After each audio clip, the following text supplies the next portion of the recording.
Olá a todos, saudações aos filhos de Sofia, a todos os descendentes da sabedoria das eras. Estamos iniciando mais um episódio do nosso podcast Sabedoria Arcana, com um tema de grande relevância para o misticismo, tanto ocidental quanto oriental. Nós vamos falar de um personagem que é realmente uma figura de grande relevo, grande destaque, que é nada mais, nada menos do que Sai Baba. E aqui, junto comigo, apresentando o programa, temos lá nosso amigo, nosso irmão, companheiro aí de projeto, de batalhas, de lutas, o Adílio Jorge Marques. Oi, Adílio, tudo bem? Olá, tudo bem? Saudações arcanas a todos. É um prazer estar aqui com queridas pessoas assim, de muitos anos, né? O Pablo e o professor Carlos Faria Júnior, que a gente também já se conhece há muito tempo. E estamos aqui numa confraternização, né, de professores de cada um da sua universidade, e para falar realmente de uma personagem assim que eu também particularmente gosto muito e que eu acho que é importante deixar marcado aqui na Sabedoria Arcana, que a gente puder explicar sobre ele, vai ser muito bom divulgar o verdadeiro trabalho de Satya Sai Baba. Perfeito. Então, Carlos, pediria a você, para o público que ainda não lhe conhece, você fizesse uma apresentação rápida acerca do seu trabalho e sobre você mesmo, para que a gente possa começar esse nosso bate-papo inicial sobre o Sai Baba. Olá a todos, Sairam, né, que é a saudação que a gente costuma utilizar entre as pessoas que são ligadas ao Sai Baba, que são chamados de devotos, né, mas pode se chamar de outros termos também, não especificamente pode ser devoto. Meu nome é Carlos, né? Carlos Júnior. Eu sou professor na Universidade Federal de Juiz de Fora, no campus Governador Valadares. Mas eu estou aqui há 7 anos, né? 7 anos não, há 9 anos. E eu antes morava no Rio de Janeiro, onde eu frequentava o Centro Sai Baba de Vila Isabel e o Centro Sai Baba de Madureira. E era ligado à organização, era membro da Organização Sai Baba do Brasil, né? Mas eu não estou, hoje eu quero deixar claro o seguinte, não estou falando em nome da organização, né? Mas eu estou aqui apenas fazendo um histórico, né? Fui membro, hoje eu estou longe, né? Estou em Minas, os caras estão lá no Rio, aqui não tem Centro Sai Baba, tão perto não tem. As reuniões que eu participo são reuniões online em Belo Horizonte, né? Com o pessoal da organização de Belo Horizonte, né? Tenho ligação ainda com o pessoal do Rio de Janeiro, né? Mas entrei na organização Sai Baba em 1999. Passado algum tempo, eu participei durante muito tempo do comitê de bhajans, não é? Porque eu sou músico. Inclusive, eu, antes de entrar para a organização, tive um trabalho muito grande de música no movimento espírita, não é? Mas no movimento espírita, o pessoal ou me conhece como Carlos Júnior ou Carlos Faria Júnior. Tem muitas músicas lá, gravadas, inclusive, em várias regiões do Brasil e tal. Fiz um trabalho porque eu frequentava o movimento espírita antes, né? Mas, em 1999, eu não rompi com as amizades que eu tenho ali, com as pessoas amigas que eu tenho ali, mas eu dei mais atenção, vamos dizer, a Sai Baba, ao Centro Sai Baba, às atividades do Centro Sai Baba, e a partir dali isso foi aumentando, né? Então, esse sou eu, né? Muito bom, muito bom. Realmente você é uma pessoa de muitas atividades, muitas facetas, né? E dentre essas muitas facetas, por isso que a gente te chamou, justamente para poder falar de Sai Baba. Nós, mais de uns 8, quase 9 anos aí de projeto de Sabedoria Arcana, a gente ainda não falou no nosso podcast sobre Sai Baba. E eu, há um tempo, procurava alguém que pudesse falar de Sai Baba sem uma conotação que fosse misturada com coisas que não fossem sagradas, vamos dizer assim, né? Que fossem realmente de Sai Baba. E quando eu tive o prazer de gravar no seu canal, que depois você pode divulgar, inclusive, né? Depois, quando você quiser, no final, não sei, deixar um contato, falar do seu trabalho a de pesquisa e tudo, tive o prazer de fazer entrevista, né? Ficou claro para mim que tinha que ser você. Então, assim, uma primeira colocação que eu queria te fazer, lembrando que os ouvintes muitas das vezes não conhecem nada, a gente pega uma quantidade enorme de pessoas, né? Quem é, né, Sai Baba, o que significa o nome, onde ele nasceu, assim, aquela parte introdutória da pessoa, né, que esteve aqui, do avatar, o que significa um avatar, que esteve aqui entre nós, até 2011, né, se me falha a memória. Sai Baba, Satya Sai Baba, chamado Bhagavan Shri Satya Sai Baba, com a titulação Bhagavan anterior, nascido Satya Narayana Raju em 1926, é considerado por seus seguidores, chamados devotos, como um avatar, né? Essa questão do avatar era muito forte na Índia e tem muita relação com o Vibhuti, que o próprio Sai Baba sempre materializava, né? E o Vibhuti, ele é uma forma é uma das manifestações de poder do avatar, e o próprio Sai Baba falava isso. Há determinadas características que definem o avatar, né? Uma delas são as lilas, os chamados milagres, né? Que podem ser feitos através de materialização, podem ocorrer com Sai Baba através de materializações, de curas, de projeções. Sai Baba às vezes aparecia em lugares onde ele não estava fisicamente, né? E conversava com pessoas e tinha atitudes, tomava ações, entendeu? Realizava curas, né? Essas questões todas. Então, a ideia de avatar para o indiano ela é muito importante. Mas a Índia ela ganha uma relevância dentro do conhecimento, dentro da sociedade mundial, né? Porque eu acredito que o próprio processo de colonização ele acabou encontrando e conhecendo essa cultura indiana, essa filosofia indiana e as religiões indianas. Eu pego autores, por exemplo, que partiram para esse tipo de estudo, para esse tipo de análise, objetivando talvez inferiorizar ou analisar apenas de uma forma superficial, apenas para dar um conhecimento, e se encantaram com a cultura indiana de uma forma geral. Da mesma forma, isso aconteceu com Sai Baba muitas vezes, né? Tem estudiosos que foram para a Índia para pesquisar Sai Baba de uma forma extremamente cética e desconectada de qualquer tipo de realidade ou vivência espiritual, certo? E aí tem esse contato com o avatar e não vou usar o termo se converte, vai ficar muito forte, entendeu? Vai ficar parecendo até muito religioso, esse cara é devoto de Sai Baba, está querendo defender, está querendo puxar a brasa para a sardinha de Sai Baba. Não, começam a ver as coisas com outro entendimento, vamos colocar assim, tá? Começam a ver as coisas com outro entendimento, sabe? Já teve gente que chegou lá odiando Sai Baba ou desprezando e saiu admirando, certo? Então, esses fenômenos são muito comuns. Eu não vou citar nomes aqui, mas existe alguns textos que são detratores, né, de Sai Baba. Querem dizer que ele não era avatar, que ele era uma mentira.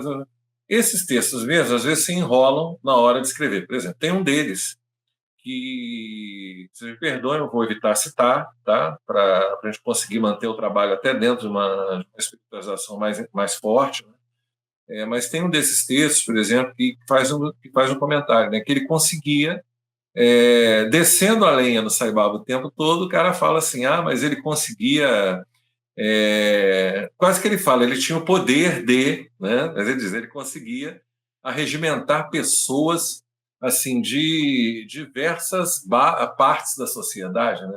Baba disseminou, na opinião dele, uma epidemia de credulidade, conseguiu persuadir ministros, presidentes, juristas, cientistas, artistas, esportistas, acadêmicos, etc. e tal. E ele chega a afirmar, tá, que como é que se diz? Os devotos do Sai Baba superam os outros crentes em grau de credulidade. Talvez sejam os mais crédulos que já existiram. Bom, essa segunda afirmação não vou comentar porque ela é extremamente controversa. Né? É você ignorar, por exemplo, a credulidade cristã ou a credulidade islâmica, ou a credulidade judaica. Né? Como é que você mede o grau de credulidade de uma pessoa? Qual é a equação que você tem para medir o grau de credulidade de uma pessoa ou a visão espiritual? É complicado isso. Tá? Mas, veja bem, Baba impacta realmente as pessoas. Por que será? Entendeu? Por que será que ele impacta as pessoas? Ele realmente, olha que coisa interessante. Né? Eu, para falar do impacto de Sai Baba sobre as pessoas, eu estou pegando o texto de uma pessoa que escreve contra Sai Baba.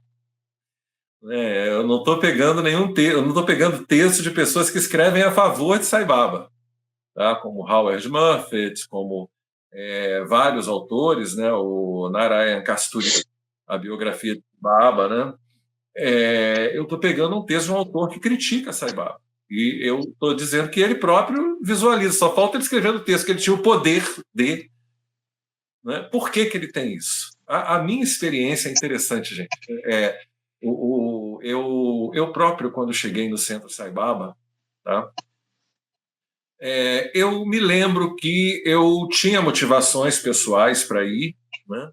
Mas eu também tinha motivações de um trabalho que nós estávamos fazendo na época no Centro Espírita Leon Denis, e que seria um contato que eu iria travar lá e tal. E eu lembro que aconteceu comigo um fenômeno. Isso no primeiro dia que eu entrei dentro do Centro Sai de Vila Isabel. Tá? Eu, do nada, comecei a chorar copiosamente. Sabe? Chorar, mas derramava lágrimas. Sabe? Parecia o Vibhuti Abhishekana de Sai Baba em forma de lágrimas ali. De tanto que eu chorei, né? Depois, quando vi o vídeo, falei, pô, eu chorei que nem o Vibhuti Abhishekana esse dia aí, né? Eu comecei a chorar, mas assim, do nada, tá? Eu entrei dentro do salão principal. Quem conhece o Vila Isabel, o Adílio conheceu o salão antigo, não sei se conheceu o salão moderno. Conheci também. Embaixo, em cima, quando eu entro no salão de cima e sento, mais ou menos do meio ali para trás, eu estava meio tímido. Eu, quando olhei aquela imagem, gente, eu comecei a chorar copiosamente. Tá? Eu não me lembro de ter chorado tanto assim na minha vida. E outra coisa, era um choro que parece que lavava a alma. Eu chorei em outros momentos e o choro era horrível, era horroroso, era uma sensação péssima, chorar por tristeza ou por saudade, uma pessoa que faleceu, uma briga com alguém. Né? Não, completamente diferente dessa modalidade de choro. A minha experiência é uma experiência fantástica, é um choro que não parava e era maravilhoso, e parecia que ele estava me lavando a alma de um monte de coisa. Sabe? Eu sei que eu costumo dividir a minha vida em dois momentos. Tá? Não só por esse dia e por esse fenômeno que aconteceu, porque eu considero um fenômeno. Tá? Gente, eu frequentava vários ambientes religiosos. Eu falei para vocês que eu era músico no movimento espírita, nego me chamava para cantar em tudo que era lugar do Rio de Janeiro. Quanto tempo você acha que eu não fui? Sim. Antes de ser espírita, eu cantei em igrejas do Rio de Janeiro, de Minas. Eu tive contato com outros ambientes, com ambientes religiosos evangélicos. Já cantei em ambientes religiosos evangélicos também. Sabe? Umbanda, candomblé. Eu sempre tive uma ligação com a espiritualidade muito grande, sempre quis conhecer muito todas as coisas. Certo? Então, eu quero deixar claro isso. Eu tive em diversos lugares, antes de ir ao Centro Sai de Vila Isabel, e acontecer isso. Porque esse tipo de coisa nunca aconteceu antes. Tá? Por que, vamos falar assim, Deus esperou o momento quando ele estiver ali no Centro Sai Baba, ele vai chorar copiosamente? Não, podia ter feito isso quando eu fui, por exemplo, em instituições espíritas, já participei de encontros maravilhosos. Já chorei também em outras instituições, vendo coisas bacanas, mas não dessa forma. E do nada, assim, pá! Né? Pá. E eu saí dali, tá? Conheci as pessoas na época, inclusive tinha uma atividade que eu não sei se deram continuidade. Durante um tempo suspenderam, mas era uma atividade magnífica em Vila Isabel, na minha opinião, uma das melhores atividades que o Centro de Vila Isabel, na minha concepção, já desenvolveu, que era a recepção das pessoas novas que chegaram, com direito a essas pessoas fazerem todo tipo de pergunta que quisessem sobre Sai Baba e sobre o que estava ali. Por que eu acho que foi assim? Eu considero esse tipo de trabalho, dessa vez, eu me lembro que eu fiquei e participei dessa reunião antes de ir para casa, né? Outras vezes eu cheguei a voltar até tirar todas as minhas dúvidas, mas por que eu considero esse trabalho um trabalho ímpar em vários espaços religiosos onde eu já pisei? Eu vou explicar por quê.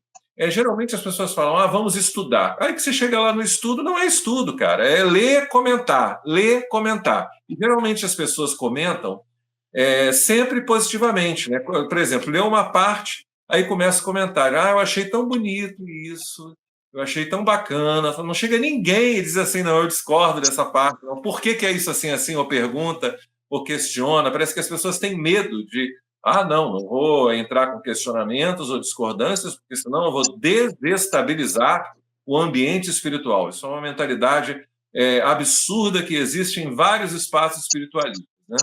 E ali, nesse grupo de recepção das pessoas novas, não tinha isso, não. Entendeu? As pessoas perguntavam direto, até porque ninguém conhecia. Geralmente, quem chegava ali, que era novo, e que se propunha a participar dessa reunião, que era uma reunião rápida, né, mais eficiente, depois das cerimônias que ocorriam, não conhecia nada de Sai Baba, não conhecia nada da Índia, e cravava as pessoas que estavam naquela reunião, coordenando. Eu me lembro que várias vezes que eu fui, um grande amigo que é lá do Centro de Vila Isabel, que é o Jorge Alberto, o Betinho, né? Ele estava nessa reunião recepcionando as pessoas, ele era crivado, ele era uma das pessoas que eram crivadas de perguntas, e respondia com a maior tranquilidade, com a maior clareza, o que aproximava cada vez mais as pessoas, né?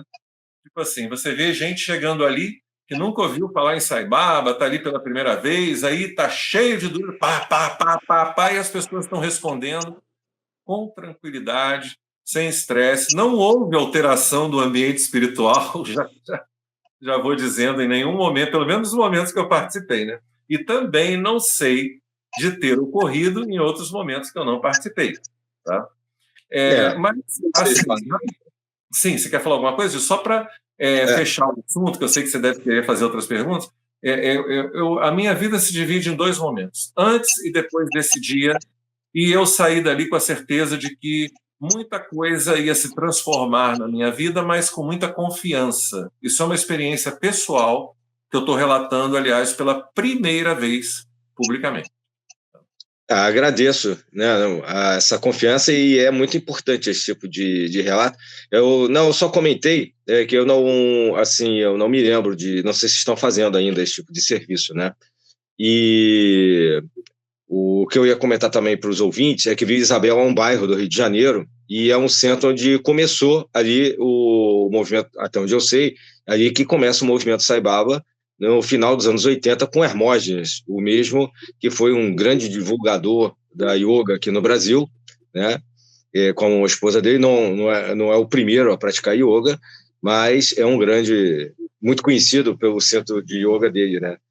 E eu conheci quando eu era também Vila Isabel, mas na rua Maxwell, eu frequentei mais ali, e depois um pouco em Vila Isabel também, na rua Pereira Nunes, né? Rua Maxwell é perto da rua Pereira Nunes, para quem depois quiser procurar no mapa, estiver ouvindo a gente em algum lugar, apesar que tem um site também com as localidades dos centros, né, para as pessoas. Essa experiência é muito legal, porque eu vi algumas experiências lá desde o início, até quando o Hermógenes frequentava, muitas pessoas realmente relatando sonhos, relatando que de uma hora para outra conseguiram ir à Índia, na época, né, que tinham aquelas viagens que iam para lá e tal, até com Hermógenes, que eu não participei. Mas, assim, em termos do Sai Baba, ele tem uma continuidade de uma reencarnação anterior de Shirdi Sai Baba, né? E o significado do nome. Só para você comentar para a gente, na verdade, há uma continuidade de reencarnação dele, né? No século XX, mas ele dizia que era, até queria a tua confirmação, a reencarnação de Shirdi Sai Baba, do século XIX, né? E o significado da palavra Sai Baba, né? Para quem está ouvindo, né? Você falou do Avatar, a gente falou do Avatar Sai Baba, né? Mas também se conhece como Satya Sai Baba. Aí, para quem não conhece, se você pudesse explicar para a gente. O Satya vem justamente para diferenciar do Shirdi Sai Baba, né? É uma encarnação tríplice, na verdade, segundo Sai Baba informa, e as pessoas que estudam Sai Baba também informam, é uma tríplice encarnação planejada anteriormente, que começa com o Shirdi Sai Baba. Ele próprio declara que vai desencarnar e reencarnar 8 anos depois, né? Ele chega até para uma devota, a devota havia perdido o esposo, né? E ela queria servir unicamente a Shirdi Sai, e ele chega para ela, não, mas eu vou desencarnar daqui a pouco tempo, se não me engano, 2 anos, né? Daqui a pouco tempo. Você tem até uma entrevista sobre isso. Eu vou desencarnar daqui a 2 anos. E não adianta você querer me servir agora, mas eu vou nascer em tal local, aí diz o local onde ele vai nascer, onde ele vai renascer, 8 anos depois, e você, tanto tempo depois, vai me procurar. E ela foi, e quando chegou lá, falou, reconheci você. Ele começou a dar vários sinais para ela de que ele era o Shirdi Sai Baba, né? Sinais, né? De coisas que só ela e Shirdi Sai Baba saberiam na reencarnação Shirdi Sai Baba e na vivência que ela teve com Shirdi Sai Baba, né? Então, e Sai Baba também fala de uma terceira encarnação, que seria Prema Sai Baba, né? Prema Sai Baba. A gente tem mania de falar, às vezes, no futuro pretérito, né? Nas aulas e nessas coisas. Então, Shirdi Sai Baba, que é a terceira, Prema Sai, que é a terceira encarnação, que completa um ciclo capaz de enfrentar os problemas que vêm na chamada Kali Yuga. Tá? Entenda, mas como são esses problemas? Porque muita gente pode questionar assim, Sai Baba nasce no momento em que a Índia está dependente da Inglaterra, né? Nasce em 1926. E a Índia ganha sua independência, se não me engano, em 49, né? 48, 49. Com Sai Baba com 23 anos. Só que pega o contexto. Você não tem só a Índia dependente. E você não tem só um processo de descolonização na Índia. Você tem vários países do mundo. Você teve um período anterior de uma terceira guerra mundial que, aliás, muita gente imagina assim, a terceira guerra mundial começou em 1939 e foi até 45. Gente, você tem que ver os antecedentes também. Você tem que ver, por exemplo, a gente estava falando sobre o filme Homem que Ri, num dos projetos que eu te falei, o Ecos no Cinema, né, que você falou, melhor dizendo, né? A gente estava falando sobre o Homem que Ri, falando sobre o Konrad Veidt. Konrad Veidt, ele abandona a Alemanha em 1933, justamente, é um ator alemão, né, muito consagrado, não só nos filmes do expressionismo alemão, mas em outros também. Ele abandona a Alemanha em 1933, como várias pessoas fizeram, por perseguição, por conta de um fascismo que havia se instaurado ali. E ali, cara, eu acho que, quer dizer, todas as evidências apontam, historiadores também, que ali já havia um ambiente de instabilidade no mundo e de tensão, como ocorreu também nesse momento da Primeira Guerra Mundial, né? Sai Baba nasce no período entre guerras e, em sua vida, passa uma Segunda Guerra. Tá? Então, dizer que isso não são expressões da Kali Yuga, cara, 2 guerras seguidas, né? Processos de descolonização, a própria situação atual do mundo tensa, não é? Dizer que isso não são expressões da Caliuga é complicado, não é? Sim, sim. É complicado. E é isso. Tá? Mas, assim, no caso, mesmo com toda essa dificuldade, porque a Índia é um país com muitas dificuldades socioeconômicas, ainda hoje, né? E com muita diversidade cultural e etc. A questão dos vários deuses e tudo, ele conseguiu fazer o Sai Baba, assumindo essa reencarnação dessa divindade, uma quantidade enorme de obras sociais. Escolas, ele tem uma participação muito importante na questão da educação na Índia, que transcende as fronteiras da Índia, inclusive, e não é só, tem a questão espiritual, que se reflete nos centros Sai Baba, que você deu um exemplo aqui de Vila Isabel, e que tem outros pelo mundo afora, não só pelo Brasil. Esse trabalho social do Sai Baba, assim, você podia falar um pouquinho, que se junta ao trabalho espiritual mundial, né, da importância dele enquanto avatar. Ímpar. Qual foi a organização, me diz qual foi a organização religiosa ou não que criou as universidades, como Sai Baba criou, públicas, gratuitas e para atendimento. Isso você, por exemplo, eu fui aluno de escola militar no Brasil. Eu sou ex-aluno da Escola Preparatória de Cadetes do Ar. A EPICAR, a ESPSEX e o Colégio Naval são colégios privilegiados, colégios que eu chamaria de colégios públicos privilegiados, perto de um monte de colégios que não recebem aquele privilégio, né? Eu não encontro no Brasil um paralelo a essas instituições, mesmo em outras instituições de educação, militares de educação, que também são privilegiadas, né? Então, o que acontece, na minha opinião, no Brasil? Um privilégio para essas escolas em termos de verba, em termos de pagamento de profissionais, em termos de uma série de questões que nas escolas públicas não ocorrem. As universidades Sai Baba e as escolas Sai Baba são escolas que oferecem tudo isso. Cara, elas têm estádio, ginásio, elas têm aparelhagens extremamente modernas, oferecidas para a população carente, para a população pobre.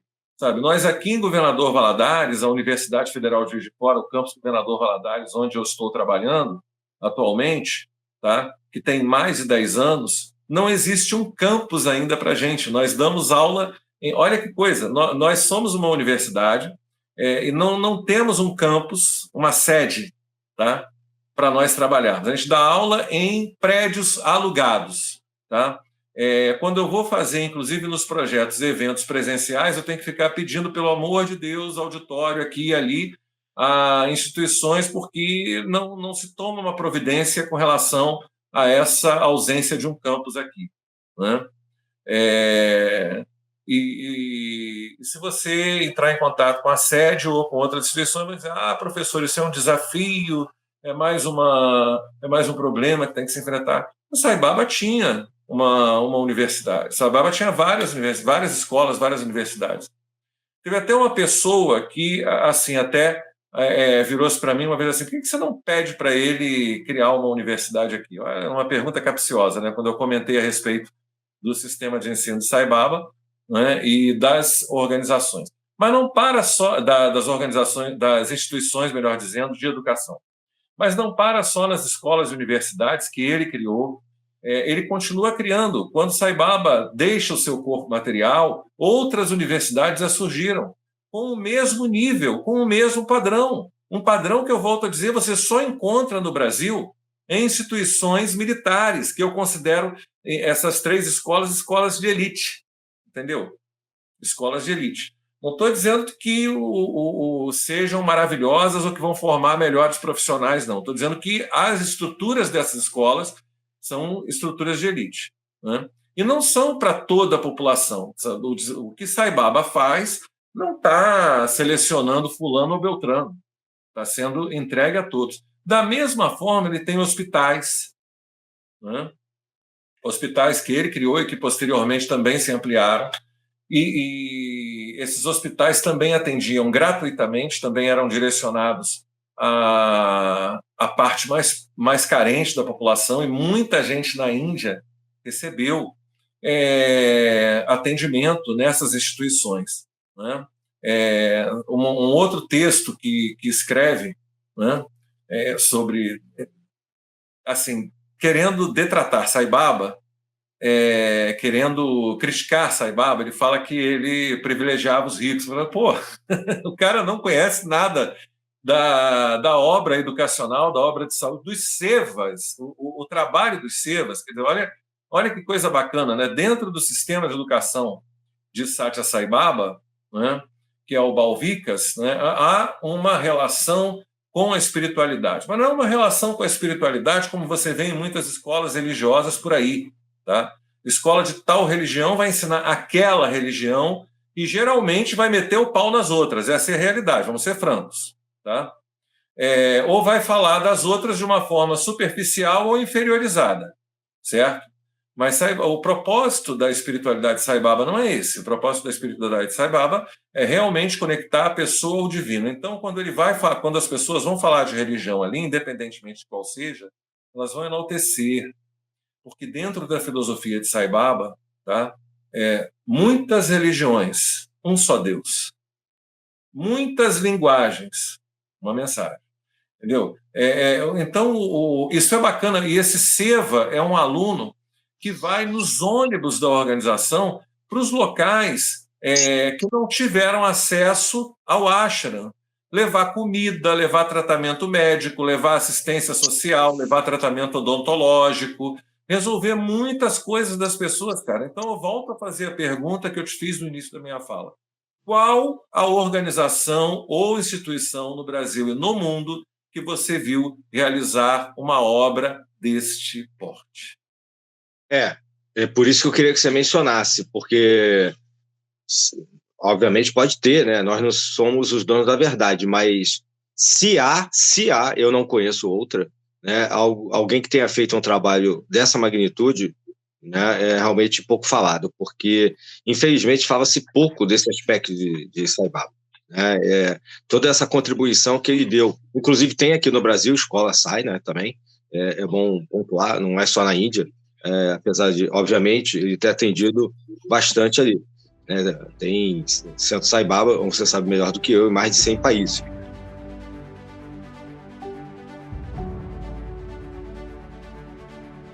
Aí você tocou num ponto que acho que é muito importante, né? O que você destacaria, assim, dos principais aspectos da filosofia, justamente que você falou aí agora, de Sai Baba, né? Essa questão da relação com as outras religiões, a importância do Vibhuti. O que é o Vibhuti, para quem não conhece, né? Para quem não está acostumado, a gente está acostumado, mas o que é o Vibhuti, para quem está ouvindo? Qual é o significado daqueles símbolos né, daquela lótus, daquela flor que está por trás, os principais símbolos, né, da filosofia de Satya Sai Baba, que você chega num centro, você já vai encontrar de cara, você vai ver o significado lá, e que é a parte mais simples, mais exterior e talvez ao mesmo tempo mais profunda da proposta do Avatar. O símbolo é uma lótus que às vezes aparece identificada com símbolos de 5 religiões e às vezes aparece identificada com os 5 princípios de Sai Baba, que são Satya, Dharma, Prema, Ahimsa e Shanti. Satya significando verdade, Dharma significando, assim, grosso modo falando, tá, gente? Retidão, porque esses significados são mais amplos, careceria de considerações mais detalhadas. Prema significando amor, Ahimsa significando não violência, tá? E Shanti significando paz, tá? Só que esse paz do Shanti, ele é um paz, como é que eu vou dizer para você assim? Não é apenas, tá tudo em paz, parou a guerra, tá tudo em paz, parou, os times pararam de brigar, o casal parou de brigar, fulano parou de brigar com cicrano, estão em paz. Não é uma paz material. Essa paz do Shanti é uma paz que transcende a matéria, é uma paz de espírito, é uma paz que tem a ver com desprendimento. Esse desprendimento, para mim, é a base dos ensinamentos de Sai Baba. Tá? Inclusive, quando eu vejo muitas pessoas baterem na tecla porque Sai Baba discursa, né, do desapego, mas esse desapego não é uma, vamos dizer assim, eu não vejo como uma renúncia aos bens materiais, tá? A matéria. Desapego, o termo não é desapego, meu Deus do céu. Daqui a pouco eu vou lembrar. Ausência de desejos. Ausência de desejos. Tá? Eu vou... É como o Siddhartha fala, né? O próprio budismo fala, né? Não ter o desejo, né? Quando você não deseja alguma coisa, aquilo não te traz um sofrimento. É nesse sentido? Exatamente. Por exemplo, vou te dar um exemplo aqui. Né? Eu gosto muito de azeite, sou um consumidor de azeites. Né? Também. Como um consumidor de azeites, eu gosto do bom azeite português e azeites turcos, árabes, eu também adoro, né? Israelenses, eu adoro azeites daquela região também, italianos. Aí, um supermercado colocou um azeite de uma marca famosa e muito conhecido, uma ótima promoção. E eu pretendia ontem ir comprar uns 4, entendeu? Cara, não é nem dizer assim, ocorreram impedimentos. Você está entendendo? Não quis ir. Eu vou amanhã, e amanhã também, se não der para eu ir, eu vou da outra vez. Quer dizer, eu adoro azeite, adoro essa marca, mas se não der para eu comprar dessa vez, eu compro de outra. Não vou me enforcar, porque não comprei o azeite da marca tal, estou usando um azeite inferior, entendeu? Não vou fazer isso. O azeite que eu estou usando ainda dá suas cacetadas, sabe? Também é da mesma nacionalidade que o outro. Então eu vejo essa questão do digamos assim, do se livrar dos desejos, tá? Como uma coisa que você não fica preso, né, a questões que poderiam te trazer problemas, né? Poderiam te trazer problemas. Né? Tenho que economizar. Meu Deus, eu não comprei o azeite, agora o que eu faço? Sabe? Isso. Esse é o aspecto. Sim. Né, nesse sentido, me parece muito ter a ver com a noção de temperança, não? No sentido de que você não abdicou, obviamente, de consumir azeite nunca mais ou coisa desse tipo, mas você consegue refrear o seu impulso no sentido de fazer com que aquilo não se torne algo angustiante para você por não ter chegado naquele momento. Não seria mais ou menos por aí? Por acaso, ontem aconteceu isso, talvez para eu justamente hoje já poder expor essa situação aqui. Né? Por aí. Mas eu vou dizer para você, eu não sou essa pessoa maravilhosa que em todos os momentos né, tem situações que eu fico realmente falando, eu devia ter feito isso, devia ter feito aquilo e tal, mas eu acho que esse é o desapego que Sai Baba em si. Você está na matéria. Vivemos em um mundo material, entendeu? Vivemos em um mundo capitalista, que depende de uma economia onde dinheiro circula. Então, para mim, Carlos, tá? Para mim, Carlos, quem vier e dizer assim, e disser que o dinheiro não é importante ou que você deve abdicar do dinheiro, isso não existe, tá? Nem espiritualmente falando, tá? Eu não consigo, Carlos, respeito as outras posições, mas eu não consigo. Você vive no mundo capitalista, cara, se depende do dinheiro. Como é que você vai dizer que o dinheiro não é importante? Só se você for morar na montanha, né? Aqui tem o Pico do Ibituruna, que é famoso no mundo inteiro. Se eu for para lá e virar eremita, numa caverna lá do Pico do Ibituruna e me desligar da sociedade, aí eu não vou precisar de dinheiro. Mas enquanto eu estiver ligado nessa sociedade, eu vou precisar.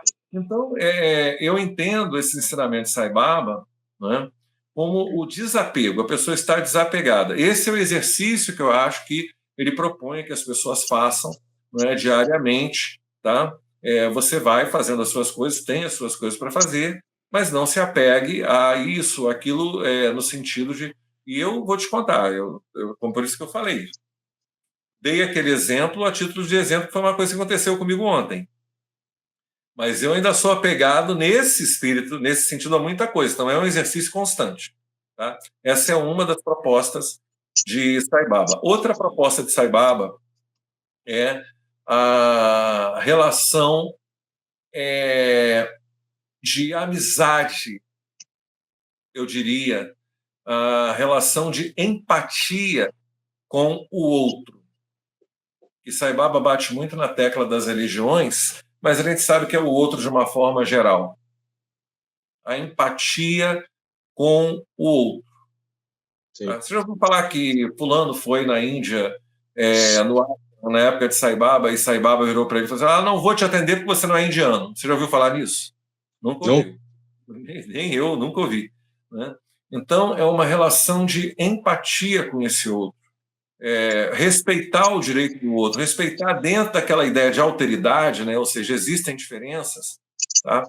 Vamos respeitar as diferenças. E como as religiões, elas não só na Índia, mas no mundo inteiro, tá? É bom deixar claro isso, certo? No mundo inteiro.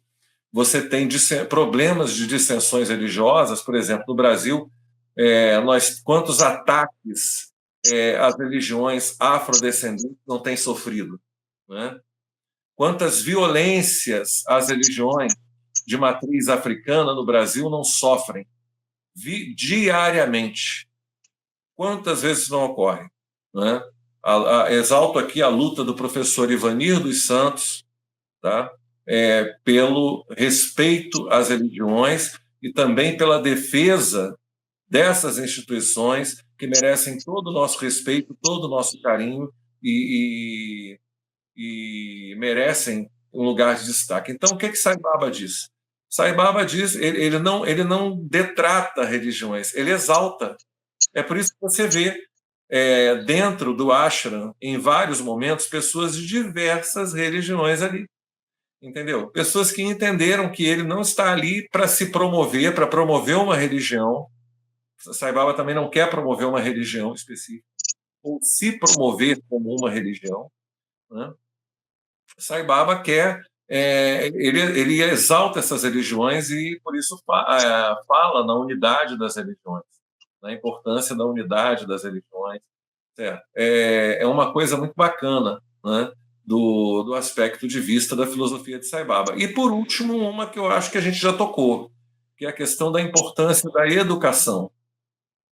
A importância da educação. E a proposta de Sai Baba, na minha concepção, que é uma proposta que trabalha com a questão espiritual, vai ser muito difícil de, como é que se diz, encaixar dentro de uma visão científica ocidental, que eu entendo que, às vezes, ainda mantém características iluministas. Sabe? Tem locais, cara, da ciência, dentro da academia, dentro de instituições religiosas que trabalham com a ciência, tem momentos que eu me sinto no século XVIII. Sabe? Eu falei assim, cara, será que voltei no tempo, eu passei por algum portal e agora eu tô aqui no século XVIII? Então, é aquela coisa da objetividade, né? Como é que você vai falar de espiritualidade para essas pessoas? Né? Como é que você vai conversar sobre espiritualidade com essas pessoas? O Kardec ele faz um esforço para tentar criar um aspecto científico do espiritismo, justamente porque ele sabe dessa dificuldade, entendeu? Isso nem é muito, eu não vejo nem o pessoal espírita abordando muito essa questão, tá? Mas o Kardec ele sabe dessa dificuldade, por isso esse diálogo com a ciência e essa questão do científico, até o modelo, né, como ele elabora os livros e o próprio livro dos Espíritos, pergunta, resposta, um modelo extremamente científico. Queria dizer que o Espiritismo tem ali as explicações científicas para as questões e tal. Porque as pessoas têm que entender que havia um contexto na época e que Kardec sabia desse contexto e ele quis dialogar com a ciência. Né? Se ele não dialoga, ele não ia ser escutado. Quem ia parar no século XIX em sã consciência? Quem no século XIX, num momento em que o modelo de ciência ilustrado ou iluminista está no seu ápice, ia parar para prestar atenção em Kardec? Né? Só que quando você tem Baba, você já tem, no século XX, alguns questionamentos a esse modelo. Né? Einstein é um exemplo disso. Uhum. Questionamento aos modelos tradicionais. Então, o Baba já não tem, na minha concepção, essa preocupação. Ele não está nem preocupado com isso, ele não está ligando, melhor dizendo, repetir o termo, ele não está ligando para essa questão. A espiritualidade nesse aspecto acabou. Até porque a vivência que a gente tem de espiritualidade é muito diferente, né, da vivência da Índia. Você tocou anteriormente no aspecto da reencarnação de Shirdi Sai Baba e do Satya Sai Baba. Mas, na verdade, você tem vários casos na Índia de pessoas que lembram, olha, eu nasci em tal lugar, aí as pessoas, os familiares da atual encarnação, pegam o carro, colocam a criança dentro, vão lá, mamãe, oi, tudo bem? Eu sou fulano, lembra de tal momento em que eu fiz isso? Quer dizer, sabe, o Adílio, a experiência oriental com espiritualidade, na minha concepção, ela está muito longe da experiência ocidental. Tá? É outra coisa, são outros parâmetros, e a gente tem que tomar muito cuidado quando for analisar esses parâmetros ou falar deles. Por isso que todas as vezes eu procuro falar assim, a minha visão, a minha opinião. A gente tem que tomar muito cuidado, tá? Para não tentar fazer uma leitura do Oriente com base no nosso modus operandi do ocidental. É isso. Não, sem dúvida, ainda mais, isso é uma opinião importante, ainda mais vindo de uma pessoa como você que trabalha com história das religiões, né, com religiosidades, assim como eu também, e esses anacronismos acontecem, né, não só em relação a épocas, a momentos cronológicos, mas a culturas, por exemplo, a questão da espiritualidade, sem sombra de dúvida. E uma coisa que eu acho interessante, que no fundo, queria que a gente abordasse aqui um pouco, e que chama muito a atenção do ocidental, que fica muito preso nessa superficialidade muitas das vezes, é a questão dos milagres de Sai Baba. Eu queria que você comentasse um pouco, né, não só do Vibhuti, né, o que é o Vibhuti e qual a importância.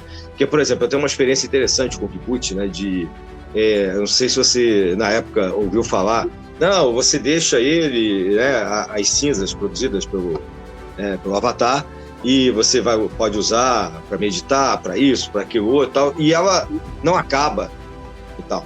Engraçado, eles antigamente davam num saquinho, né? Eu não sei se ainda fazem isso, porque eu não fui depois que Sai Baba foi para o mundo espiritual, em 2011, mas eles davam uns saquinhos de plástico com vibhuti dentro, com as cinzas, né, produzidas ali dentro e tal. E realmente eu usava na meditação, usava em várias coisas e tal, e ficava lá, parecia que o negócio não ia acabando nunca, né? Além da forte presença do Sai Baba, sempre que se faz uma meditação ou uma conexão com ele. Mas isso é assim, perto do que eu estou te perguntando, não é nada, é só um contexto, né, realmente. Eu queria que você falasse um pouquinho, né, desse Vibhuti e desses milagres que chamaram tanta atenção da questão ocidental, né, até do jornalismo, e que, de uma certa maneira, também chamaram a atenção do próprio Hermógenes, quando ele resolve trazer para cá, no final dos anos 80, o Centro Sai Baba, do Rio de Janeiro, né, no caso. Primeiramente, saudar o nome do professor Hermógenes, né, com quem eu tive o prazer de conviver, que ele era o presidente de honra do Centro Sai de Vila Isabel. Isso. Eu tive o prazer de ir a várias reuniões, conviver, que eu digo, ali no ambiente do Centro Sai. Sim. Mas sempre uma pessoa extremamente acessível, entendeu? Conheço familiares dele, sempre foi uma pessoa extremamente acessível, os familiares também. Uma pessoa muito amável. A minha relação com ele é uma relação de muita amabilidade, de muita cordialidade. Tá? Então, eu gostaria aqui de saudar o nome do professor Hermógenes. Né?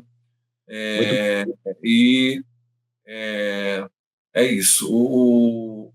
Você havia perguntado sobre a questão dos milagres. Né? O Vibhuti. O Vibhuti e os milagres. Né? O Vibhuti, ele é uma cinza, tá? E tem vários significados assim que podem ser apreendidos. Eu entendo, inclusive, com relação à questão que eu falei anteriormente das diversidades, e acho importante a gente observar essa questão e pautar essa questão, que Sai Baba ele sempre vai fazer um discurso, claro, para várias pessoas, mas ali tem várias individualidades, cada uma com uma necessidade distinta da outra. Então, a apreensão desse discurso ela vai ser diferente. Eu vejo que, às vezes, as pessoas confundem essa questão, porque dentro do Ocidente é muito comum você querer padronizar modelos de moralidade, de prática, de civilidade, e de tudo a partir de religiões, né? Mas eu não vejo Sai Baba fazendo isso em momento nenhum, certo? Inclusive de modelos políticos, né? Inclusive de modelos políticos. De modelos políticos, que não deveria acontecer dentro de um ambiente religioso, certo? Exatamente. Mas os movimentos políticos contrários à espiritualidade e à rinfa. Sim, infelizmente tem pessoas que fazem isso, o que a gente vai fazer? Né? Agora, é importante que as pessoas estejam atentas, né? Que eu sou de uma época, por exemplo, em que você frequentava os ambientes religiosos e tinha uma relação com as pessoas sem querer saber pelo menos ali dentro, você privava do que gostava, ou da vida pessoal dela, ou do que ela... E eu já tive pessoas, por exemplo, que entraram no meu Facebook e deixaram de ser meus amigos. Aí eu fui procurar saber depois, conversando com a pessoa, porque você... eu vejo muitas publicações sobre o político tal nas suas redes sociais, né? No meu caso, Lula, né? Eu vejo muita publicação sobre o Lula nas redes. Eu falei, mas eu não publico nada do Lula.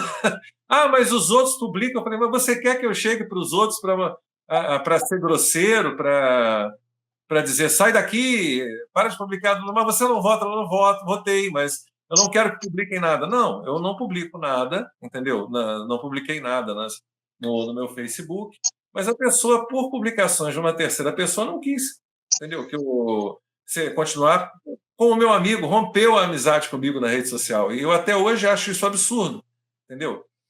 Mas deixa para lá. Totalmente contra o que Sai Baba propunha. Pois completamente fora, não é, da proposta de Sai Baba para a relação, porque eu não tenho, dentre as pessoas com quem eu me relaciono, tá? Eu não vou perguntar, Mano, eu gosto muito de você, mas qual é a sua concepção política? Você defende Lula, você defende o Bolsonaro, você defende quem? Cara, isso para mim é ridículo, entendeu? Eu tenho amigos que não partilham amigos, entendeu? Pessoas que, por exemplo, meu advogado não segue a minha linha política, a mesma linha política que eu. Vários profissionais da área de saúde com quem eu trabalho e com quem eu me consulto também não seguem. Não, sim. Eu não vou te seguir porque você... não, pelo amor de Deus, isso não existe. No ambiente religioso, isso deveria ser proibido. A hora que acontecesse uma coisa assim, sabe, deveria ser chamada a atenção a pessoa, porque, como você falou, não é a proposta de Sai Baba, né? Sai Baba fala para diversas individualidades e respeita essas individualidades, certo? Mas ele tem as propostas principais dele. Dentro da Lotus, voltando aqui a Lotus, né, porque isso cabe no assunto, tá? Se você coloca lá Prema e Ahimsa, não violência, tá? Você está estabelecendo que aqui não é o local de violência. Tá? Vamos respeitar as individualidades, mas aqui não é local de violência. E aí não é só violência física. É também a violência ideológica, é a violência cultural, é a violência, às vezes, de uma liderança ter uma postura autoritária. Tá? Essas violências, isso também é violência. E ali não é local de violência. Certo? Sim. Aliás, nenhum ambiente espiritual deveria ser, né? Nenhum ambiente espiritual deveria ser, porque pelo que eu conheço, por exemplo, de Jesus, e eu conheço bem, tá? Razoavelmente bem, pelo menos eu acho, eu não vejo Jesus coadunando com a violência também em momento algum. Claro. Tá? Por exemplo, Jesus, o que acontece quando Pedro decepa a orelha do soldado? Jesus vai lá, cura o soldado, esse é o ensinamento que é passado, né? está nas Escrituras. Jesus cura o soldado e manda Pedro embainhar a espada, ou seja, guardar a espada, guardar na bainha, né, que é o local onde a espada fica depositada. Eu, às vezes, vejo que muitas pessoas parecem que estão lendo o inverso disso. Parece que a Bíblia dessas pessoas deve estar assim: olha, Pedro, vou te dar uma bronca, você era para ter cortado a cabeça, não a orelha. Entendeu? Às vezes parece que a Bíblia dessas pessoas tem um trecho dessa forma, né? Porque elas não entenderam ou passam em branco esse tipo de leitura, né? A outra representação com as 5 religiões, entenda, nem isso, eu volto a dizer, eu não estou falando em nome da organização, nem do Brasil, nem da Índia, mas a gente pode fazer uma referência a essas organizações. Nenhuma delas vai dizer, né, que, até porque que eu ouvi falar que as duas estavam separadas, né, que as duas que o Brasil não estava diretamente ligado à organização da Índia, não sei como é essa história, mas nenhuma delas, por isso que eu estou falando de duas, senão eu me referiria a uma só, tá? Nenhuma delas vai dizer que aquelas 5 religiões, certo, são,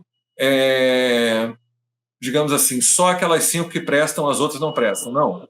Aquilo ali é uma simbologia. Por que estão 5 religiões distintas ali?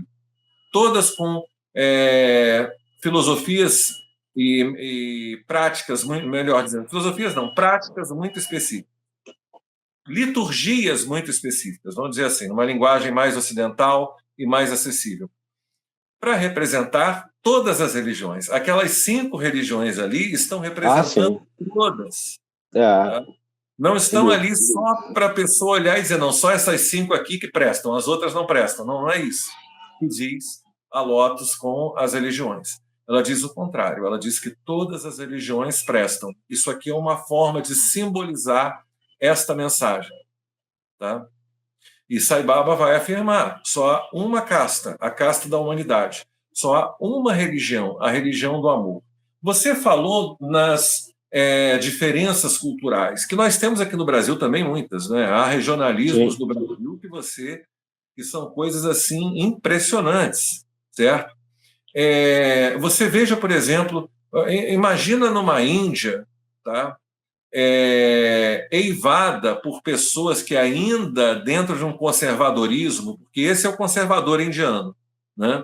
Dentro de um conservadorismo intenso, defende o sistema de castas. Imagina para essa pessoa o que é um sujeito chegar e dizer que não existem castas, só existe a casta da humanidade. Cara, o impacto disso na cabeça dessas pessoas, tá? É muito forte. É muito forte.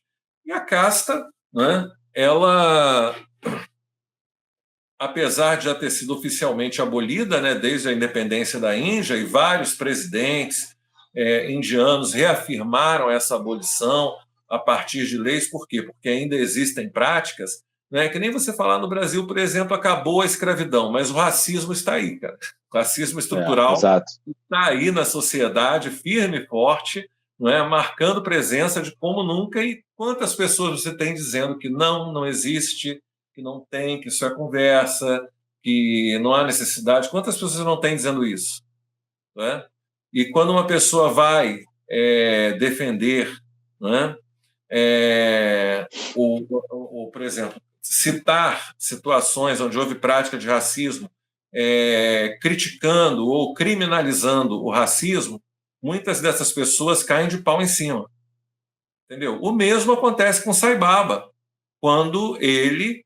Porque eu volto a dizer, percebam, eu gostaria, e falo até para os ouvintes, né, percebam o impacto do que é para um grupo indiano de conservadores que ainda defende o sistema de castas, um sujeito chegar, no caso Satya Sai Baba, ainda mais uma pessoa com a relevância que Satya Sai Baba tem dentro da sociedade indiana e no mundo, e declarar que não há castas, ou que só há uma casta, a casta da humanidade. Isso é o fim do mundo para essas pessoas. Simplesmente. Tá? É o fim do mundo. É o caos, né? Vamos dizer assim. Mas essa é uma declaração de Sai Baba maravilhosa, né? Não, é fantástico. Mas só para terminar, a questão dos milagres de Sai Baba, né, que tanto você fala, eu te perguntei. Né? E o Vibhuti você comentou, né, que é da produção da cinza que ele faz, que é uma característica do Avatar, né, sim, que sim. obviamente muitos chamam de milagre, mas tem aquelas outras questões todas que alguns conhecem e muita gente não conhece, né, e que gera uma polêmica que eu vou te perguntar depois, né, para a gente poder conversar sobre essas duas coisas. Eu já tive experiências pessoais, entendeu? Com essas coisas. Eu contei, inclusive, a questão do choro aqui, tá? Na primeira vez que eu cheguei no Centro Sai Baba, para mim assim, uma coisa completamente fora da normalidade, tá? E tem mais, parecia que eu conhecia Sai Baba de perto. Essa minha chegada, tá, no Centro Sai, parecia que eu tinha uma convivência com ele, entendeu? Essa sensação também eu tive, sabe, no primeiro dia que eu fui. É como se eu tivesse ido lá já várias vezes e não conhecia.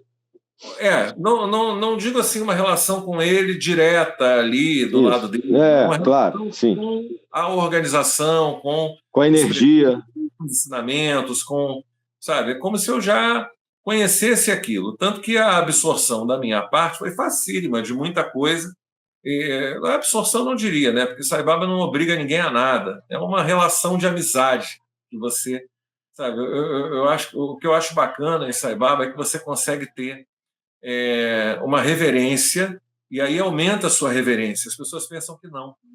Quanto mais essa relação de amizade com a espiritualidade existe, Sai Baba não necessita de dar ordens ou de tomar posturas autoritárias, nunca necessitou para, digamos assim, se engrandecer, certo?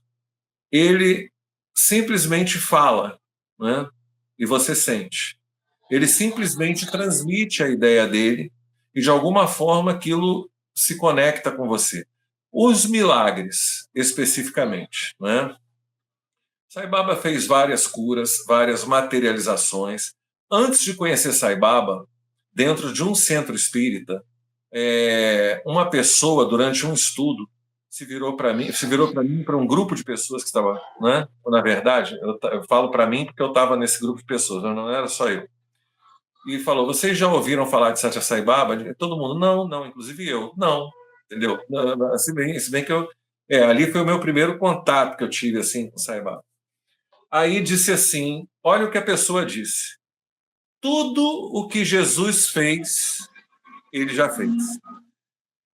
Rapaz, eu estou falando de uma pessoa que eu nunca vi no Centro Sai Baba enquanto eu frequentei. E olha, isso você pode perguntar às pessoas da própria organização. Desde que eu entrei em 99 até quando eu me mudei para Minas Gerais, em 2016, eu marcava presença direto, mesmo morando longe, só quando às vezes não dá, por causa de morar muito longe, né? Mas às vezes quando não dava para ir a Vila Isabel e Madureira. E durante um tempo passei até a frequentar Madureira.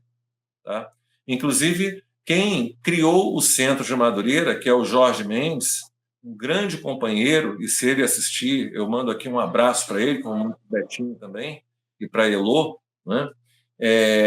O Jorge Mendes era o presidente de Vila Isabel quando eu comecei, tá? No Centro Sai de Vila Isabel. Certo? Então, e ele me ensinou muita coisa. Ele me passou muitos ensinamentos bacanas, tá? O Jorge Mendes. Assim como o Betinho, como a Heloísa, como outros produtores remotos.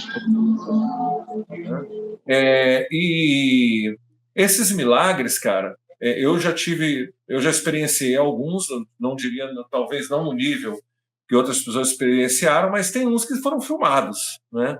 Então aí registrados. Tem vários. Não preciso dizer que não. E tem outros que as pessoas presenciaram. E tem uma oradora espírita que comenta numa palestra dela, tá? Ela faz o comentário que Sai Baba viu uma moça, aí ele falou: vem até mim. Aí as pessoas foram ajudar ele. Não quero ninguém ajudando, não. Ela vem sozinha. Ela estava em cadeira de rodas. E ela levanta e sai andando. Ela até comenta que, a princípio, a menina estava meio cambaleante, mas a partir do meio do caminho ela já chega andando até onde estava Saibaba. Tá? Bom, histórias como essas você tem, eu não diria dezenas, eu diria centenas, espalhadas pelo mundo. Parece até as fotografias de Saibaba, né, que é uma coisa que eu acho interessante. Saibaba deixou seu corpo material em 2011, nós estamos em 2026. Hoje, eu ainda vasculho vídeos e imagens de Santo Saibaba e eu vou contar uma coisa interessante para vocês. 2025. Todos os anos aparecem imagens diferentes. É um troço impressionante, sabe? A única pesquisa de imagens no Google que eu faço várias, né? Em que todos os anos aparecem imagens diferentes. Os colegas que foram à Índia falavam, né, que Saibaba era a pessoa mais fotografada da face da Terra, né? Então ainda tem muita imagem aí por surgir. Mas eu particularmente vejo nisso um fenômeno, tá entendendo? Você tem exemplos de vibhuti brotando na casa da residência de devotos, como brota nos potes. Vibhuti. Eu já tive uma experiência com perfume de vibhuti, com vibhuti e perfume de vibhuti, tá? Mas então as histórias são muitas. Porque você tem dentro do nosso horizonte espiritual, vamos colocar assim, várias pessoas no mundo que se dizem fazedores de milagres. Certo? Qual é a diferença de Saibaba para essas pessoas? Eu vou dizer. Você já viu Saibaba fazendo propaganda dos milagres dele? Exatamente. Não tem. Venha para o centro. Você já viu a organização do Brasil ou a organização da Índia fazendo a propaganda? Venha para o centro Saibaba, porque aqui você obterá a sua cura. Vai ficar rico. Você vai ficar rico. Você vai ganhar o carro. Exatamente. Saibaba que você... Você está entendendo? Saibaba não vai... E aí você vai dizer, mas então ele não faz nada disso para as pessoas? Faz. O que eu estou querendo dizer é isso. Em nenhum momento essas curas ou esses milagres... Por exemplo, essa cura dessa menina e outras curas, muitas que Saibaba fez, não foram documentadas, registradas iconograficamente, ou em imagem ou em vídeo, tá?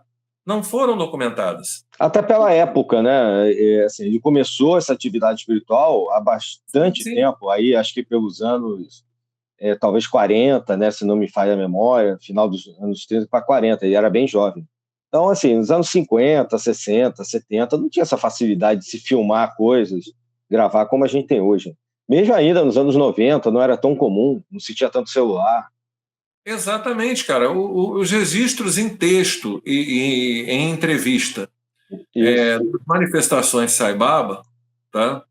E das curas de Saibaba, dos milagres de Saibaba, na verdade, em vídeo são muito poucos. São muito poucos. Então, Mas são impressionantes.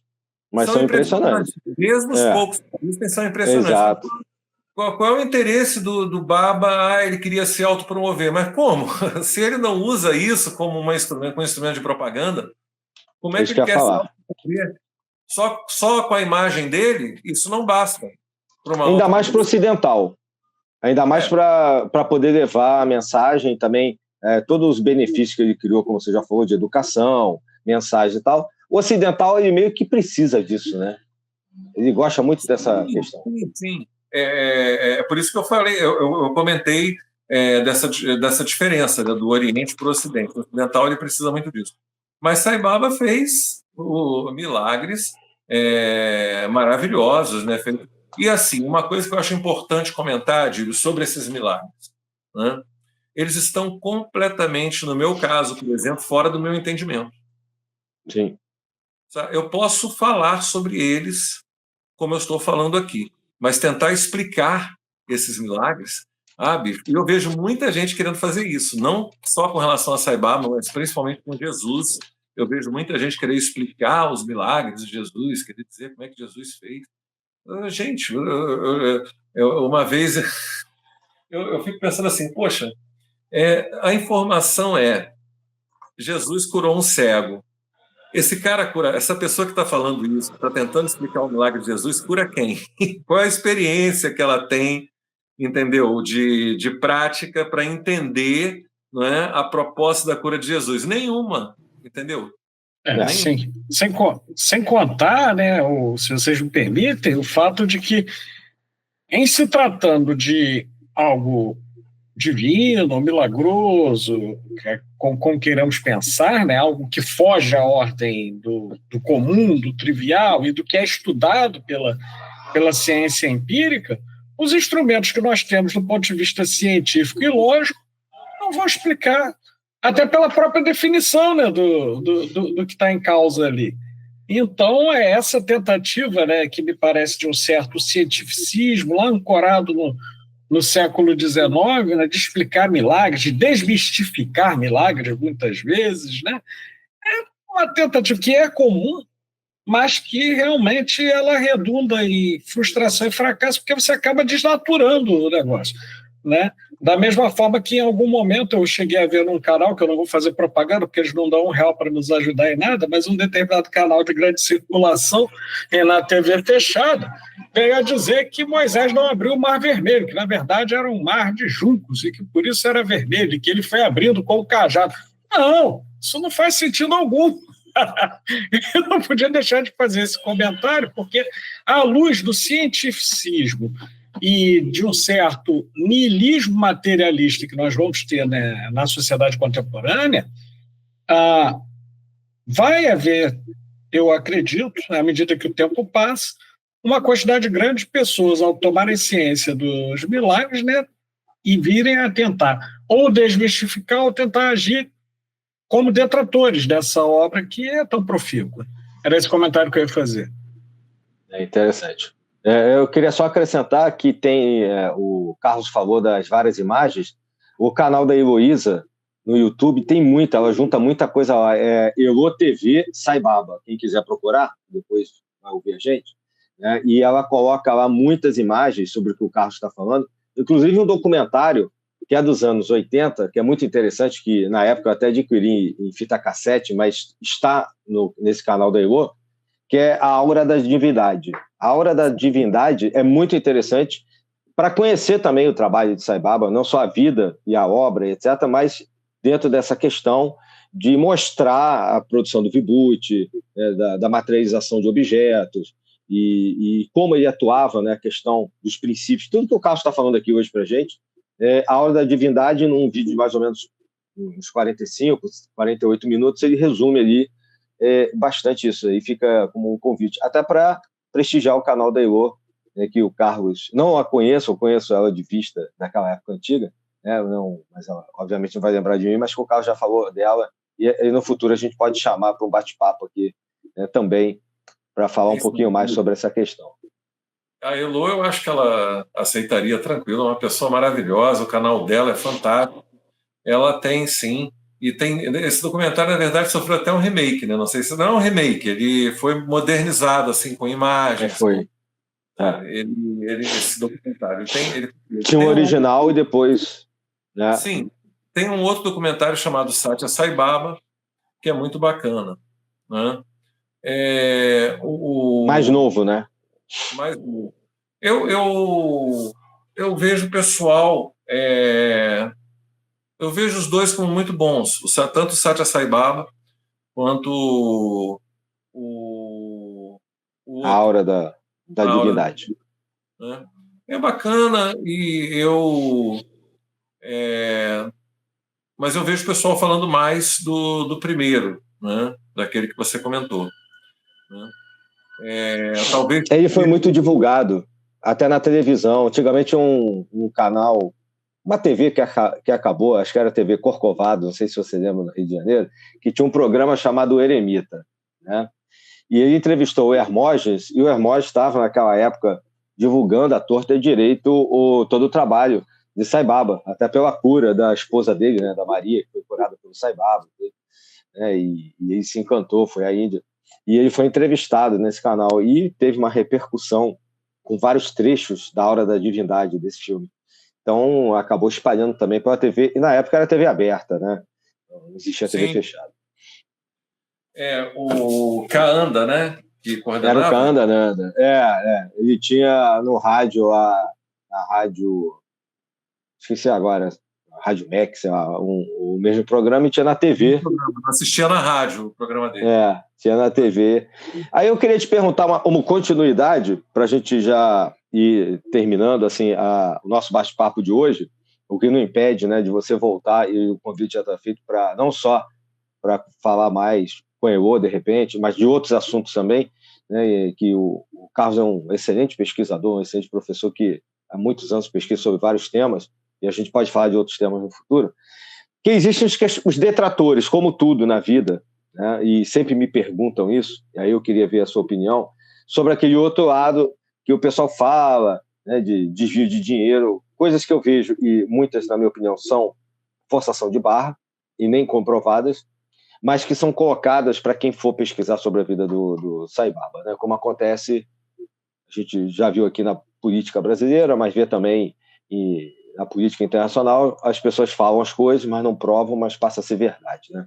Mas, independente dessa minha opinião, eu queria a sua visão, né? E também depois, se a gente pudesse indicar leituras, canais e tal, para o pessoal também poder aproveitar, ler sobre Sai Baba e assistir, além do canal da Elo, que a gente já falou.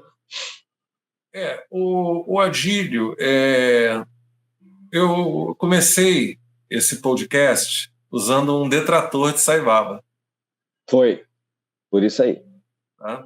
Para provar aquilo, para mostrar como ele próprio escreveu, e não, acho que ele nem prestou atenção no que ele escreveu, né? Porque ele está criticando a si próprio, na verdade, ali. Né? Cara, falam que Sai Baba era um monstro, né? Aquilo que eu comentei com você.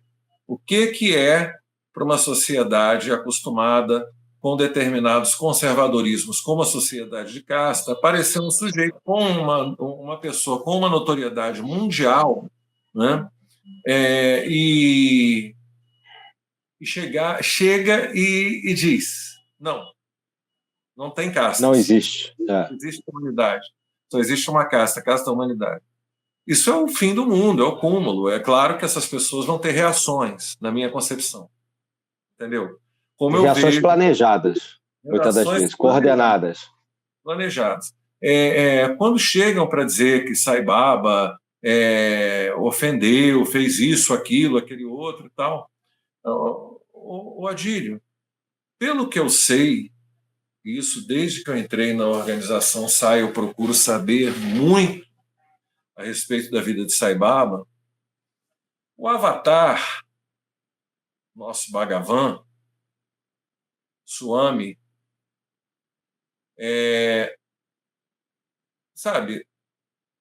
relembra uma fala do Cristo que diz: o filho do homem não tem onde reclinar a cabeça, porque ele não tinha sossego nem ficava sozinho nunca.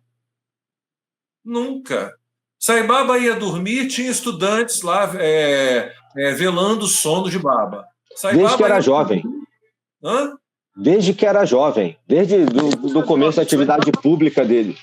Exatamente. Sai Baba ia fazer uma refeição, tinha pessoas na sala que ele estava fazendo refeição para ver se ele precisava de alguma coisa. Sabe? Só não mostram quando ele ia ao banheiro, mas deve ser parecido. Certo? Porque o que eu quero dizer? As pessoas acompanhavam Sai Baba em todos os momentos. Sai Baba não dormia sem pessoas ali.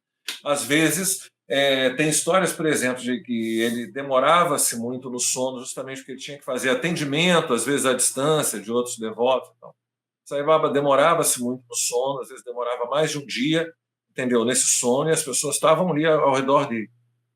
Entendeu? O tempo inteiro ao redor dele. Então, cara, como é que ele fez coisas que tanta gente o tempo inteiro não viu? Porque você não tem um momento... Verdade.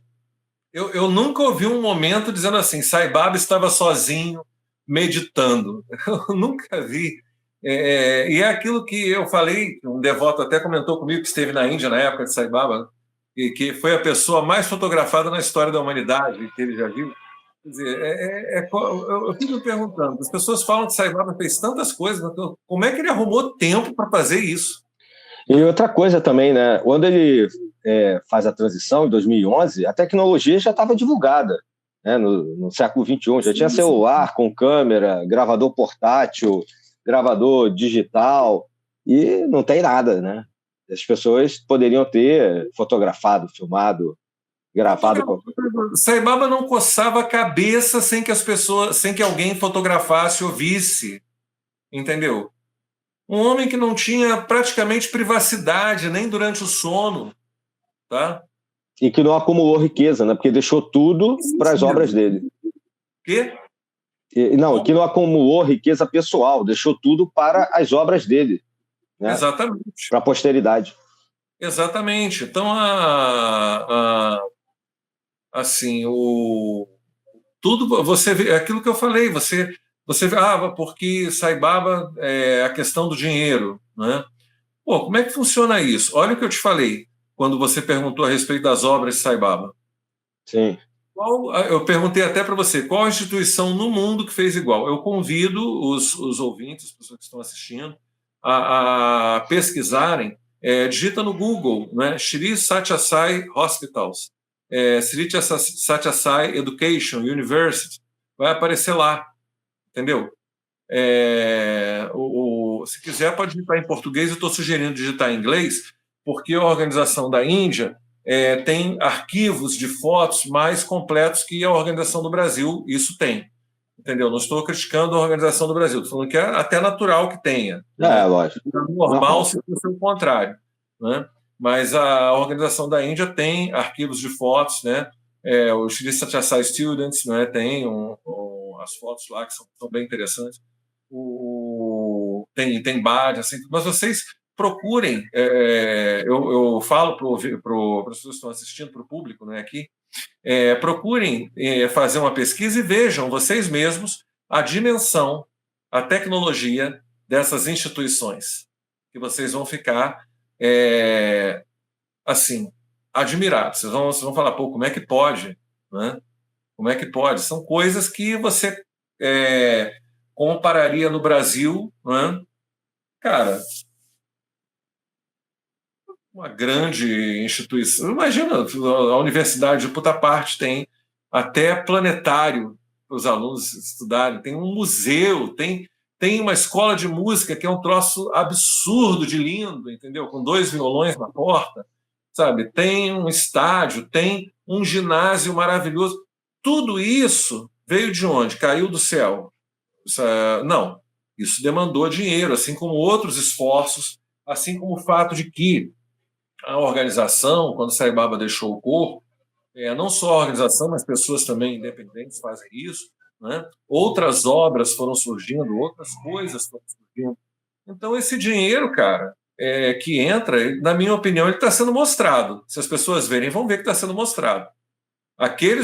Só aqueles 2 hospitais, ainda tem outros que foram construídos posteriormente, mas só aqueles 2 hospitais, só aqueles centros educacionais, você olha, você fala, o que você tem parecido no Brasil? Uma USP? Entendeu?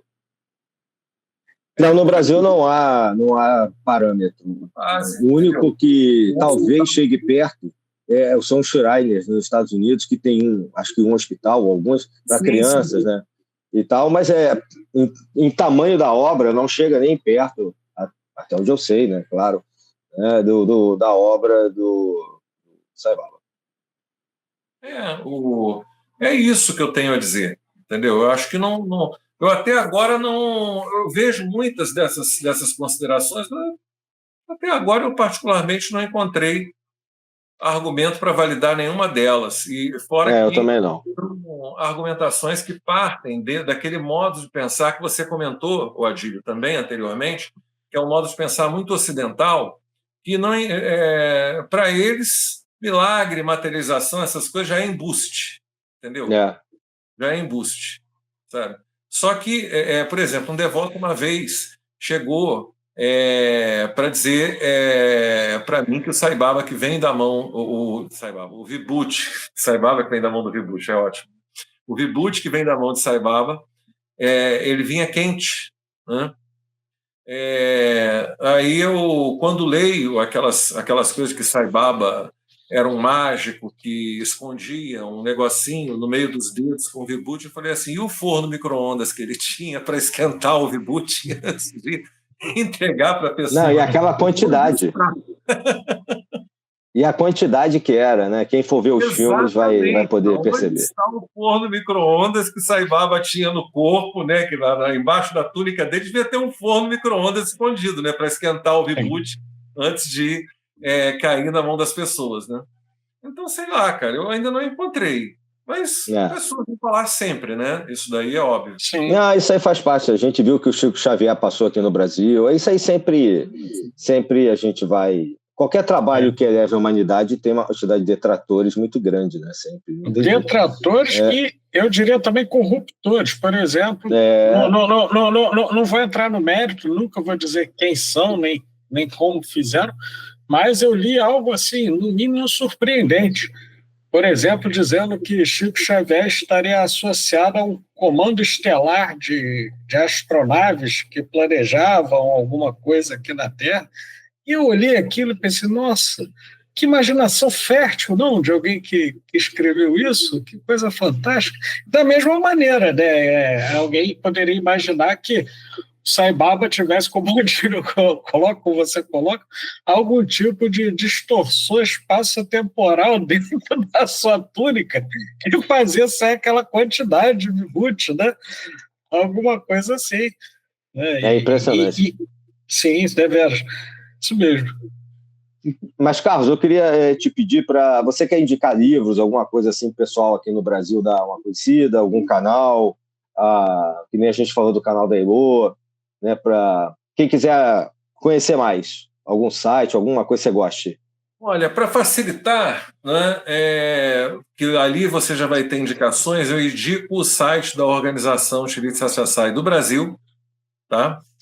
Em primeiro lugar, porque está em português, porque tem informações bastante completas, entendeu? Sobre Sai Baba, tem citações de livros, tem pensamentos, então digita no Google, por exemplo, Organização Shri Satya Sai, SRI, SATHYASAI, Shri Satya Sai do Brasil, que aparece logo a organização do Brasil. A Fundação Sai Baba, também eu acho interessante. E, assim, a Shri Satya Sai Organization, né, na Índia, eu acho muito bacana também. Né? Você digita shrisatyasai.org, tá? Já aparece a organização da Índia. E hoje você tem tradutor também no Google, não é? Você pode ler em inglês, como você pode traduzir para o português, então fica fácil. Né? Lá também você vai encontrar muita informação e indicação de livros, mas as publicações em português estão mais indicadas na Organização do Brasil e na Fundação Sai Baba, certo? Então eu sugiro às pessoas que procurem essas duas instituições, né? E ali elas vão encontrar bastante material publicado em português, além de alguns autores, como Howard Buffett, né, como John Hislop, vão encontrar textos escritos, livros produzidos do próprio Sai Baba, ou baseado em discursos dele ou escritos por ele também. Como, por exemplo, Sadhana, né, O Caminho Interior, né, que é um livro fantástico que eu indico a todos, tá? Seria a leitura que eu diria que eu mais indico. Gosto muito também dessa obra aqui, deixa eu ver se está aqui do meu lado, tá? Dessa obra aqui, né, o Satya Sivan Sundaram, né, do Narayan Kasturi, o meu é em 2 volumes, eu não sei se já existe em 1, né? Mas eu tenho em 2 volumes. Gosto muito dessa obra e deixo aqui como indicação, certo? Porque ele não, ele é um biógrafo que conviveu com Baba, né? A biografia dele eu acho muito séria, muito correta, muito coerente, e que fala não só dos aspectos, mas esses aspectos eles estão constantemente relacionados com a filosofia, a mentalidade de Sai Baba, suas práticas e tudo que ele realizou enquanto esteve encarnado. Morrer, ele não morreu. Ele deixou seu corpo material. É bom que se entenda isso, né? É isso. Perfeito, muito bom. Olha, eu acho que excelente, acho que a gente conseguiu passar pela sabedoria arcana aqui. Agradecer ao professor Carlos, falar um pouquinho, né, ter a oportunidade de falar de Sai Baba. E obviamente o assunto não se esgota. Futuramente, como eu disse, o convite está feito a você, extensivo a Heloísa, que ela nem sabe. Quando a gente publicar aqui essa entrevista, a gente passa o link, obviamente, e divulga para ela, e etc, etc. Tá? Então, eu queria agradecer, né, a sua presença aqui, o convite, assim, retribuindo também o convite que você me fez, e deixar, né, palavras finais aí para o professor Carlos, também para o Pablo fazer um encerramento. Bom, já que o Adílio permitiu, eu vou só divulgar aqui que eu tenho 2 projetos, né, que tratam sobre cultura e cinema. O projeto Goliardos, que vocês encontram no Instagram, né, goliardos.ufjf/GV, que é o governador Valadares, e o Ecos no Cinema se encontra no Instagram e no YouTube. Agora, eu quero agradecer aqui, primeiramente, ao Adílio, né, o convite. É um convite maravilhoso, é um espaço realmente para falar de Sai Baba é sempre bom, né? Assim, não é uma crítica, até porque a organização precisa dessas coisas, né? Porque é uma organização oficial. Mas às vezes quando você vai falar pela organização, como já aconteceu de eu fazer eventos pela organização, não pode tocar em determinados termos, isso. Assim você tem mais liberdade. Entendeu? Isso, e não falando em nome da organização. E eu acho que para falar de Sai Baba fica difícil de você falar sem liberdade. E Sai Baba é a liberdade. Sai Baba é a liberdade. Então eu agradeço muito ao Adílio, tá, por essa oportunidade, certo? De eu estar expondo aqui as minhas observações sobre Sai Baba. Agradeço ao Pablo, estou conhecendo o Pablo hoje, mas sim. Bem a simpatia. Pablo, você Obrigado. É um cara bacana, né? Eu não te conheço pessoalmente como conheço o Adílio, mas muito obrigado aí pela simpatia, pela oportunidade de participar. Obrigado a todos que assistiram a esse podcast, a essa edição, tiveram a paciência de me ouvir, né? E é isso. Um grande abraço a todos. E sairão. Sairão. Então, conforme foi muito bem visto aqui, esse é um tema que ele inicia discussões, nós não temos nem a pretensão e nem a intenção de esgotar o tema vastíssimo sobre o assunto. Esperamos poder contar com a presença do Carlos e de outras pessoas em outros momentos. E quero deixar alguns lembretes de encerramento para o nosso público, né? Já aproveitando o ensejo para mandar nossas saudações fraternais e saudações arcanas. Não deixem de nos acompanhar nas redes sociais, todas elas com Sabedoria Arcana, Instagram, TikTok, YouTube e também no Spotify. Não deixem também de acompanhar nosso site, www.sabedoriaarcana.com.br, que teremos sempre novidades por lá. Então, nesse momento, eu me despeço de vocês e saudações arcanas a todos. Saudações arcanas. Obrigado. Tchau, tchau. Tchau.